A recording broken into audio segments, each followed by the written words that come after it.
Konstitutsiya va qonun ustuvorligiga erishishda biz albatta jamoatchilik nazorati muhitini paydo qilishimiz kerak jonajon vatanimizda.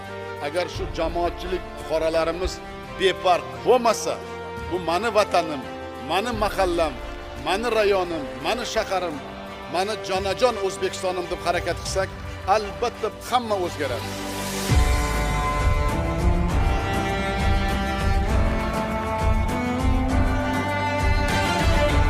Biz ozod O'zbekistonning ijodkor bolasimiz.